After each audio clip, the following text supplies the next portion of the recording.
Happy Sunday, everybody, and welcome to another Arkansas football recruiting report. Otis Kirk and Jacob Morris with you as always. Otis, the Hogs are 2-0, 56-14. Arkansas takes down Arkansas State in the first ever meeting between the programs, the last currently scheduled game at War Memorial Stadium.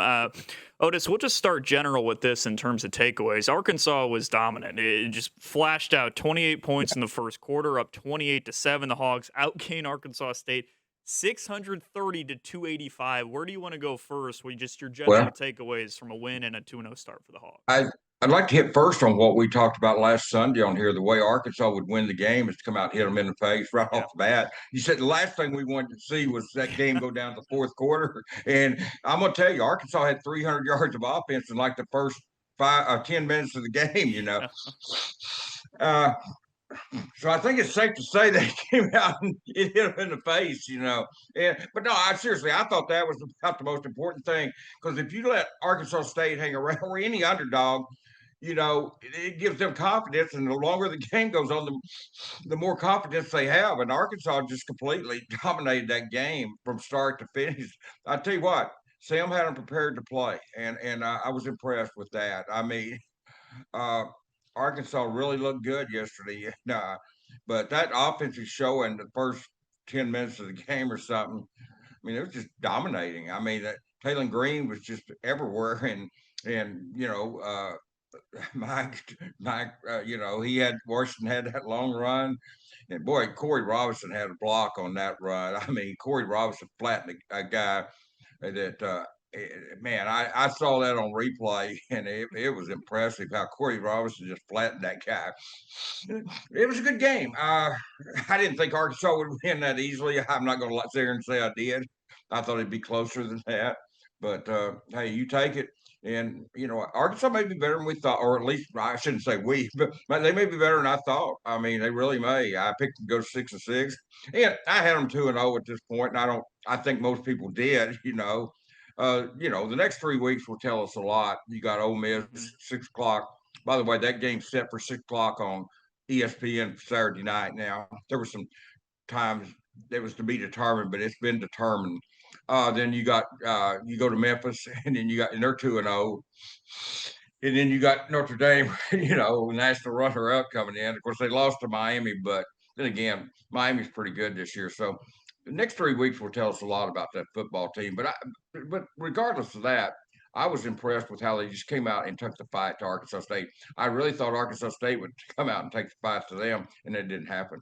Yeah, and I mean, we talked about it almost ad nauseum, right? When you play a game like that, as the game goes on, that's the wonderful thing about college football. The momentum begins to tilt to the program that is Oh the yeah. underdog as the game goes on. And so Arkansas had to come out and really put the game away fast. And it was Well, scored on the first four drives, 14 plays over four drives, four touchdowns. And really, it was I know the game, it was a two-touchdown game at one point in the second half, but, I mean, the game was over at that point. They won the game in the first quarter. They ended the game in the yeah. first quarter, and that's exactly what you had to do, and you touched on Sam talking about, "Hey, we had these guys ready to play." I loved the way he didn't shy away from that postgame. He talked about, "We understood the significance of the game. We understood the Yeah. significance of the game to the state. There was to be no messing around. If you came out and you looked soft, if you looked like you weren't prepared, you were going to hear about it. And they can talk all they want about, hey, we don't listen to the noise, etc. They can do it for the right reasons too. And they did it because they knew the game was important and they came out and they dominated. That's all you wanted to see. Listen, I think I don't know anybody that predicted them to lose this game, but you could have come away from this game saying, hey, this team didn't look explosive offensively. There's real issues defensively. Arkansas was far from perfect in this game. We can talk about the two interceptions from Talon. We can talk about the kickoff return touchdown. But you do have to come out and dominate. You get credit for that. But now it gets real to your point with the next three games. Yeah. Well, Jacob, one thing I am impressed with that we haven't mentioned is the last 7 quarters, the defense has played pretty Yeah. darn well. Yeah. Now they stopped that first quarter, or for most of the first quarter against Alabama, not the whole first quarter, but for most of the first quarter against Alabama A&M, they completely stunk the place up. Let's be honest. But and that to me was the concern going into the season was the defense. But you take the last 7 quarters. Well, as you said, they haven't been perfect, but I don't think anybody thought this team would play perfect every game. No team does. But I do think they played pretty darn well on defense. I mean, they gave up 7 points Saturday. I know because, as you said, one of those touchdowns was a kickoff Yeah. return, and so the defense, uh, they have really played well after that slow start against Alabama A&M. And if they can continue to do that, then I think this team's got because I'm going to tell you the offense is real. I mean, Mhm. I don't care about the competition. Those receivers are real. They are real. And quarterback Taylor Green, Mike Washington, Braylon Russell, those guys are real. That's not a fluke. I don't care who they play. That offense is going to be impressive. Now, they can't afford the turnovers, Yeah. and Taylor's got to clean that up. But even at that though, he lacked 2 yards rushing up matching Arkansas State's team rush, and he had 151 yards. They had 153 as a team, Jacob. I mean, that's impressive. And then he's got 10 touchdown passes in 2 weeks, man. And I don't care if you're playing. I don't care if you're playing high school teams Mhm. in your Arkansas. That's still impressive, man. I mean, the kid is out there. He's 10 touchdown passes, 2 interceptions. That's 5-to-1 ratio. I mean, you can nip. Well, I don't mean us, but I mean people can nitpick about the 2 interceptions, and I get it. It did. They had, Sori intercepted that pass, and it was 28-7, and they had the ball at the Arkansas State 30. They had a chance to really put them away right there, just on the spot. And what Taylor do through the interception, get the ball right back to on the very next play. So I get the interception. I get that. There's a legit gripe, but the big thing is the defense didn't get their heads down. They at one point there, the offense had been on the field in the second quarter for 3 plays. The rest of it is Arkansas State. Yeah. And I mean, the defense could have just laid down and been tired and had a legitimate excuse. And they fought back. And I think the halftime came at the right time for them because they were tired. But it really worked out. And like I said, as much as I love the offense, the fact that this defense has played pretty darn well for 7 straight quarters, that impresses me because that was my biggest concern going in was the defense, not the offense. The offense is going to be fine. They can't afford to turn it over. That's what got them beating some games last year. But another thing about the defense, Jacob, let me say this real quick. They they're turning the other team over, and they didn't do that last year. Now I admit they're going to play better teams. We know that, but the fact is, Neil, our kid Neil, he came on here. He had 11 tackles, an interception, almost had 2 interceptions, 2 pass Mhm. breakups, tackle for loss, I believe, a half a sack. I mean, he's playing great ball. He's a good player. Kanai Walker,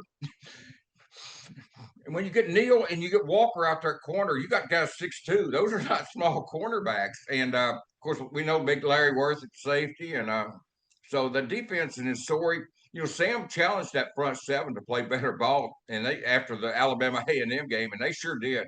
Story was awesome. Sorry, Quincy Rose Jr., who we've talked about on this Mhm. show. I just love him. I knew he was going to be a star. I mean, he just is. That kid, he's one of the nicest kids in the world, too, Jacob. And he's a heck of a player, man.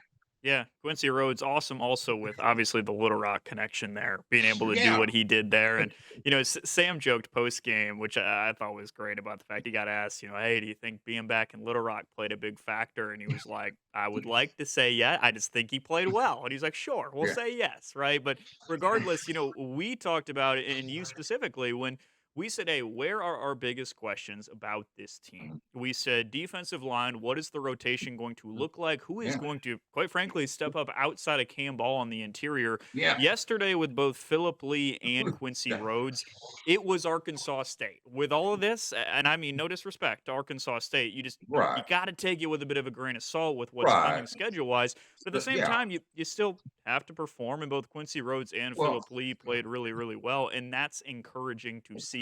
We'll continue to talk more about the defense and the offense, but first, a quick break and a message from our sponsors.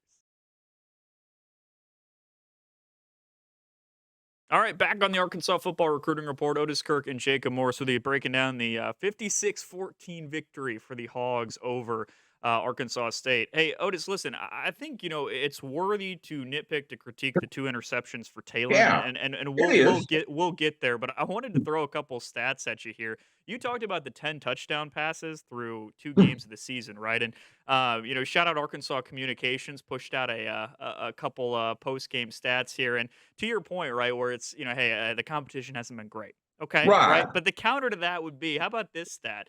Through 2 games of this season, Taylor Green's thrown 10 touchdowns. It marks the most passing touchdowns over a 2 game span. So over any 2 game span, all Arkansas teams have played 2 bad teams in a row. Okay, it marks the the most passing touchdowns over a 2 game span by an Arkansas quarterback since Ryan Mallett over a 2 game span back in '09 against Troy and Mississippi State. Also, how about this one? This one was fun too. The 64-yard touchdown run from Talon. I mean, if Yeah. you want, if some of your friends they don't watch Arkansas football, and you want to say, "Hey, this is the explosive quarterback Arkansas has. This is why the Yeah. Razorbacks have a chance against anybody." Yeah. Show them that play as evidence. The longest rushing touchdown and longest rush by an Arkansas quarterback since Matt Jones' 72 Yeah. yards 2004. I mean, that's serious. Yeah. It It is, is. regardless. And again, we'll get to, hey, where do they need to clean up? But that is what, when you look at Taylon Green, he is elite in so many ways athletically, and it showed in the first 2 games and yesterday against Arkansas State as Well, well. last year they played UAPB and Oklahoma State. Now Oklahoma State's better than Arkansas State, Yeah. but I don't know if they're just light years better than Arkansas. I mean, and they didn't play this way last year. So I mean, it's not like How they didn't about play. again? All teams do this, Otis. So that's my point, right? Where like 2023, they played Western Carolina and then Kent State. So like Uh, you play two, but my point is yeah, when you put 2 games together, it's still impressive. He's got to do it against yeah. actual competition, but it's impressive nonetheless.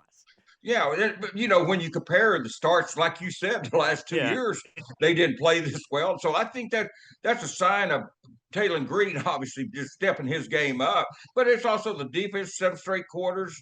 But I think we'd be amiss if we didn't mention KJ Jackson. yeah, I'm sitting there in the press box. They got the ball at the 1 yard line, and I knew Arkansas State didn't score, so they were going to get the ball at the one. And I yeah, told Kevin and Jerry, I said he's going to put KJ in. But I said what I would do, I'd leave Taylor in and let him get a first down, then yeah. put KJ and not put him in at the 1 yard line.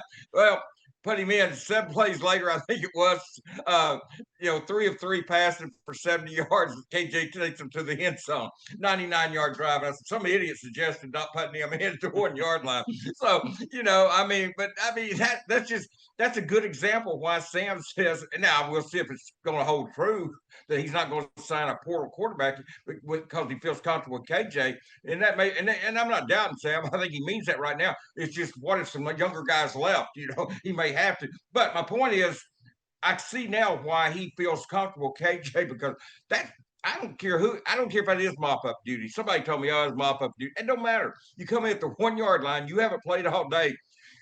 You go 3 for 3 passing, you run for the touchdown. I mean, he took them down the field, and, Mhm. and mop up or not, that's impressive, Jacob. And so KJ Jackson really put on a show yesterday. And I mean, they've got to feel good about the quarterback position. I mean, obviously, we've got to clean up the turnovers with Taylor, but then again, I'm not sure they're in these games. The reason they got a chance against Ole Miss, Memphis, and Notre Dame is because of Taylor Green in part. So you can't just put it all on his mistakes because that's the reason they've got somewhat of a chance in those games. And I'm not saying they'll win any of those. Or not saying they may win them all, but I'm not predicting that. I'm just saying that Taylor Green gives you a chance against any team. And you brought up Matt Jones. And that's who he reminded me of yesterday. Yeah. I said that in the press box. I said, this kid looks just like Matt Jones out there running the football. He's tall, got them long Yeah. strides. And you think, well, maybe he's not running that fast. But heck, when you're taking strides a mile long, unlike somebody my height, that kid's taking strides. It'd take me probably 3 steps to get in one stride of his. So it makes a big difference. And yeah, he reminds me of Matt Jones. And I'll tell you this. One example early in the game that I knew Arkansas State was in trouble was on Mike Washington's touchdown run. There was 2 or 3 kids had the angle on him, Jacob, and they didn't get him hurt. They had the angle. They had a true angle. And I told Jerry and Kevin, I said, their speed on defense is going to be suspect. And that's not a good sign against Mike Washington, Taylor Green, and all those receivers. I love that receiving group. And then I thought the tight end yesterday, I mean, Yeah. boy, they used the tight end yesterday, 5 catches, and I mean they showed some speed out there, and that was impressive. I mean, Yeah. like I said, you always have to say, well, it's a competition, but all I know, and in the past, they haven't dominated competition like that, like they did yesterday. And like they did the first week. Both those teams are better than UAPB last year.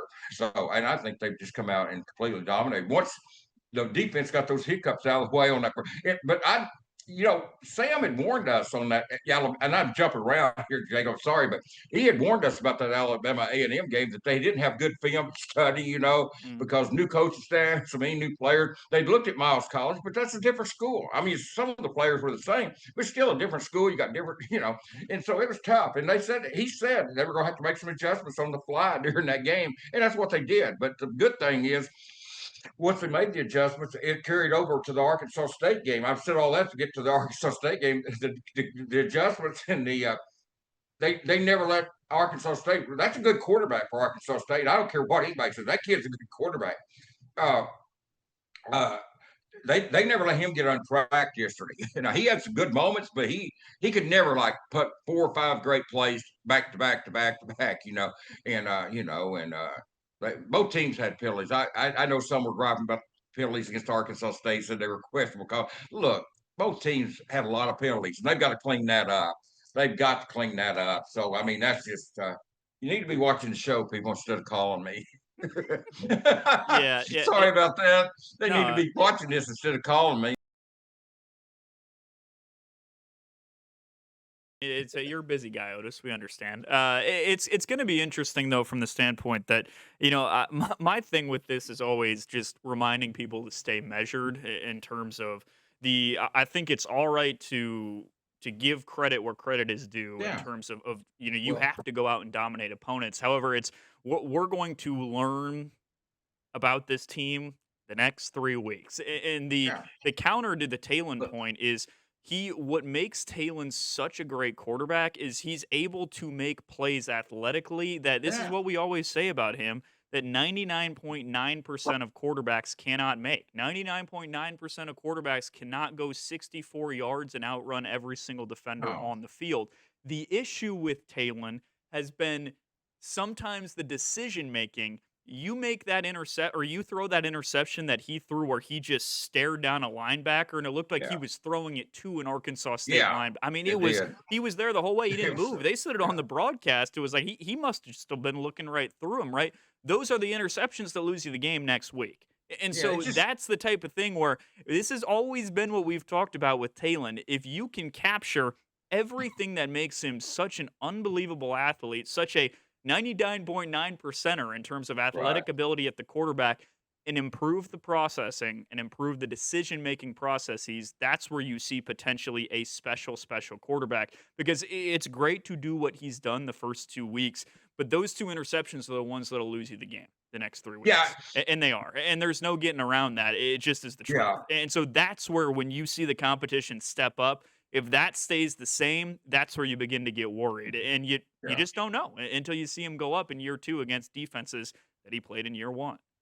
Yeah. You can't do that the next 3 weeks. No, You will no. lose games if You'll you lose the turn game. that ball over. That will lose you Those the game. three, the next, Yep. well, it's beyond the next 3 weeks. You could actually Yeah. say the The next rest of 10 the weeks. schedule. You can say the next 10 weeks, but I'm keeping it current. In the next 3 weeks, if you do that, you're going to lose the game. Yeah. But I will say this, and one thing I hit on this earlier, but when you get the ball, Sorey intercepted that pass, gave the ball to Arkansas, I believe at the 30-yard line of Yeah. Arkansas 30. State. You're up 28-7. You've got a chance to just bury them. Yeah. And they eventually buried them, and they probably were buried at that point at 28-7. I mean, probably were. But what I'm saying is, you've got a chance to put. But it did remind me a little bit, Jacob. I said this to the press, but it reminded me of the Oklahoma State game of last year a little Mhm. bit. They got that big lead in Finish Oklahoma it. State, and then Taylor threw Finish that the pick game. six, and that kind of reminded me of that. That pick six. I mean, what a pick six yesterday, but an interception could have turned the game around, and it did against Oklahoma State. Now there was Yeah. a you and I spent a whole show last year going over the Oklahoma State game. There's a lot more than one Don't pick take me six. back. But Don't I'm take just me saying back. that was the beginning of the downfall last year. And I thought of that when he threw that interception, one play, the very next play after the defense had given Yeah. him the ball at the 30-yard line, up 28-7, chance to just bury Arkansas State, just like they had a chance to Mhm. bury Oklahoma State last year. But see, Arkansas State wasn't good enough to come back, but Yep. I promise you, Ole Miss Memphis and Notre Dame and the rest of the teams, all the rest of the teams they play are good enough to do it. From here on out, there are no more. If Mississippi State beat Arizona State yesterday, Auburn's 2-0. They beat Baylor. Baylor beat SMU. I'm just telling you, man, some of the teams that, I mean, there's not a free game left on the schedule, man. Arkansas is going to win some of them. They are. But there's not a free contest, and that's why you've got to play better football. You can't help those teams. That they would have won probably. Last year they won 6 games. I'm not talking counting the bowl game, but they won 6 games. If they hadn't turned the ball over like they did, they might have won 8 or 9 games easily. I picked them to win 8. They beat Oklahoma State for sure. And then you had the A&M game. You give them the ball at your own 10. You give Missouri the ball twice on your end field. That's easily just beat Oklahoma State and win one of those two, and you hit the 8 wins I predicted. So, and turnovers was the reason. But anyway, like you said, man, I mean, those are things that will get you beat the next 10 weeks, man. Yeah, something to watch moving forward this week, right? As we continue to learn about this team, right? This Ole Miss team is not the Ole Miss teams you're used to seeing, right? If you look at what they did yesterday against Kentucky, they go on the road, they win against not a great Kentucky team. Yeah. We are all used to Lane Kiffin spreading the field with a group of wide receivers that can come into Razorback Stadium and put up 63 points like they did a year ago. This Ole Miss team yesterday ran the ball 48 times. So Wow. It's 13 of 24 from Austin Simmons, 2 interceptions, right? And they ran the ball well in terms of yards per carry, all the above. This is a different looking Ole Miss team. Your concerns, your question marks along the defensive line, along the front seven, those will be answered Saturday night in Oxford. It's going to be fascinating to watch those teams go up and match up against each other. But again, in terms of getting questions answered, it happens quick. It's going to happen next week. Ole Miss and Arkansas at 6 p.m. Regardless, the Razorbacks 2-0 with wins over Alabama and A&M and Arkansas State. But that is all the time we have on this week's Arkansas Football Recruiting Report. That is Otis Kirk. I am Jacob Morris. We'll be back to talk to you next week after the Rebels and Razorbacks go at it.